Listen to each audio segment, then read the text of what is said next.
going as soon as you guys are ready.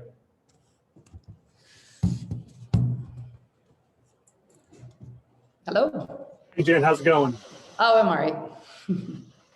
I'm sure. Yeah, I understand. What are your thoughts on this game? It seems like, watching to me, it seemed like the turnovers in the second half just put you all on a deficit that you just couldn't completely climb out of. Do you see it some other way? No, I mean, I felt like our energy to start the game, other than hitting the first three, I felt like we looked like we were a little flat and looked like we were in slow motion. And I felt like we just dug too big of a hole in the first half. I mean, you scored 9 points in a quarter. You know, you're just fighting and clawing to get back from it. You know, and I give us a lot of credit for the fight. And you know, Conti, I thought, put us on our shoulders and was going to try to will us to win. And her teammates helped her. I mean, people found her and found things, but I just, you know, you can't let a team have 22 assists and 11 turnovers. Your defense is non-existent if that happens. And that's what's probably most disappointing is, you know, we can't have those kind of statistics go that way. I mean, we out-rebounded them. We make more threes than them, but we knew where they win the games is in the paint. And I just didn't think we did a very good job initially with what our game plan was and our scouting report and that kind of thing. And we've got to figure that out. Seems like Westfeld kind of lived up to the billing, didn't she? Yeah, I mean, she's one of the best players in our league and one of the best players in the nation. Whether she's a freshman or a senior, it doesn't matter. She's one of the best there is. And I just think she showed a little bit of everything she can do tonight. And it was all the stuff we put on the scouting report. It was everything we'd seen on a clip. And, you know, I just think they do a great job. You know, I think one time I remember late, there was a shot clock going down. You're thinking, you're starting to feel good. You're going to get a shot clock violation. And Mabry just throws it to the middle and knows she's going to be there. And she just catches and shoots a turnaround jumper. And, you know, when you've got that kind of security blanket, if you will, it's a, you know, pretty nice gift to have. So she's going to be a handful for the next 4/5 years. And, you know, I think that's, you know, we've got to figure that out. And, you know, she's physical, but she can play out facing and or back to the basket. And so that, you know, she's a tough matchup for anyone. And her and Roxa today were matched up against each other a lot of the day. So. Gina, you referenced it previously. She had a ridiculous game. She was a lot of fun to watch. It seemed this one time she had a couple defenders in her area. She kind of faked and they both left her, you know, inexplicably. And then she sank the three. If you're a defender at that point, is there any chance you leave Gina Conti? No, I wouldn't leave her right now. And especially when she kind of got going in that groove. I just, you know, every time out, I thought she was doing a good job talking to her teammates, talking about what we needed to do and we were going to do it and we're going to be back in it. And, you know, I just think, again, we can't, like the first half, I think part of it is defensively, we weren't getting stops. And then our offense kind of went flat based on whether the defense was causing that or whether, you know, they played all 2-3 zone almost the entire game. We knew they were going to do that. That's what we talked about. We worked on. And I thought when we moved the ball and reversed the sides of the court and got a little bit of penetration, I thought we did a much better job getting some penetration in the second half from various people. That's when you really started to see us kind of rocking and rolling on offense. And I didn't feel like we ever really got into that in the first half. We hit that first three and I thought then we kind of, we kind of got a couple travel calls in the post and some turnovers and those turnovers just come back and haunt you so much against a team that's as good offensively as a Notre Dame is. Have you ever had a game where you haven't had a foul called against you until 3 minutes left in the third quarter?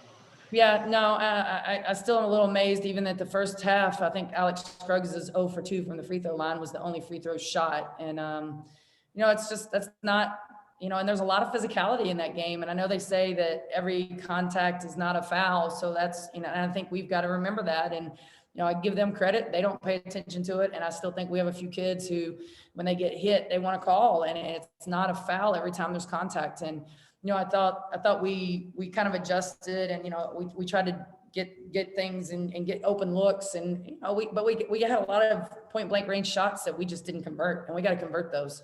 Because I thought we did a great job getting it in there and getting it low. And, we were trying to hunt the paint tonight, whether it was off of a cut, a post or a drive and then play from there. And again, we really didn't do that in any sort of rhythm until that second half. You said your team came out a little flat, Jen, but I would argue they sold out pretty well in the third and fourth quarter, gave it their all, fought really hard. but came up short yet again to Notre Dame. Just how bad is that locker room? How rough for things? What's their psyche right now? Yeah, that's the hard part, because I think they knew it was an opportunity to do a lot of different things and pave our own path. And I think that the thing this team has learned is that we've got to learn from it, and we got to be better in our next game. And it doesn't get any easier in this conference. We go on the road again, and so far we're 0-3 in the ACC on the road. And down in Florida, we were on the road and found wins, and we got it out of a tough road win at Charlotte. But we've got to find a way in our conference to get a road win. And whether it's lack of focus when we come out or lack of energy, and there's no arena that has energy in it right now. You got to bring your own energy, and that's got to be your bench, your staff, your players. And, if I'm the one that's the loudest energy, that's a problem. And, I think our kids in that locker room they were already in there talking about what they got to do and what we got to do better and how we can, bounce back from it. And that's their mentality, is bounce back and, don't be the same, let's be better. So, they'll take it in. They'll watch a lot of film. We'll watch team film, and they'll watch position film as well with their assistant coaches, and try to learn as much as we can from it. And, make sure we don't make some of the same mistakes again, because we're playing another really good offensive team on Sunday in Virginia Tech, who's got two of the most lethal scorers in our league. One of them's inside and one of them's a guard. So it's going to be a challenge for both the perimeter and the post. What's kind of the travel and practice plan for your team leading into that game Sunday? We'll fly back tonight, and then tomorrow, Fridays for us are a pretty light day. We do a bunch of film, and we'll kind of walk through, and then we'll practice Saturday in Winston still, I think, and then drive up to Blacksburg, and it's another 4:00 game, so we should be getting into a rhythm with these 4:00 games, and I kind of like the 4:00s, but just so disappointed in the outcome today, because we felt like this was one that we were, riding some momentum in, and give them credit. They were off on Sunday. We were playing Boston College and prepping for somebody else, and they were sitting at home off. And unfortunately in this league, that's a huge advantage when you can have a little bit of extra prep, and especially coming off the emotional, loss that they had to Boston College before we played.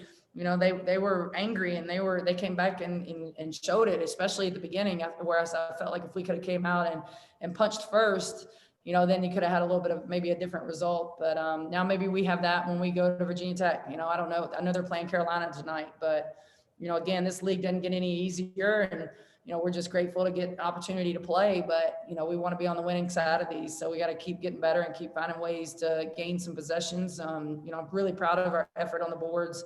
15 O boards is huge for us. I thought Liv Semiel was huge off the bench and on the O boards, and just battling and just toughness for us. And we've got to have that. So. Do you have any random thoughts about UVA shutting things down for the season, now becoming the second ACC team to do that? I hate to see teams do it, because there's teams out there that are doing a great job, and we're knock on wood, one of them. And every time we see it, I just cringe, because it's an opportunity we're losing. And, I tell our players, we can't worry about it. You don't know what their situation is. They could have family members that have been really affected. So it's just a crazy time. And I pray that no one else shuts down. I just don't think it's, our league is what it is. And I think now we're the only Power 5 that's had two teams shut down. Duke was the only one in a Power 5, and now you've got two in the same conference. And so the rest of us are going to keep battling, and they're going to give us another game over that game. I think they're going to try to anyway. And so, it's different, because now you probably play somebody twice that you either hadn't played, or we might play somebody 3 times. And I feel for those teams that are in that region, because that's 2 games they all lost, because Virginia hadn't played any of them. The only team they had played was Clemson. And so Carolina State, well, Duke didn't lose anything. Carolina State and Virginia Tech all lost 2 games on their schedule now. And so, I would imagine we might get an extra game with Virginia Tech out of that. So now maybe they'll come to the Joel. I was thinking maybe there might be a chance you might get Notre Dame back at the Joel, which I'm sure y'all would like. We don't y'all know. would like to see that probably. We moved this game up, and now we both have this huge gap in our schedule back in February.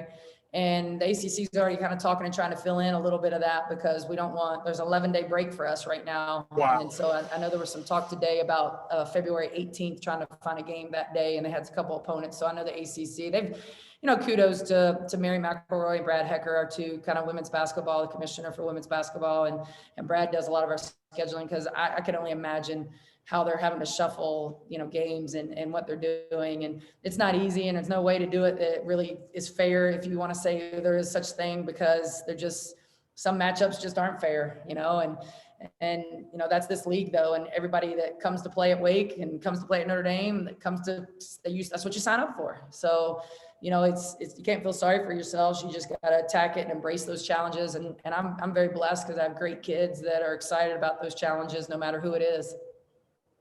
Thank you so much for your time, Jen. I really Thanks, appreciate Les. it. Best of luck on Sunday. Thank you. Thanks, sir. Yep, thank you.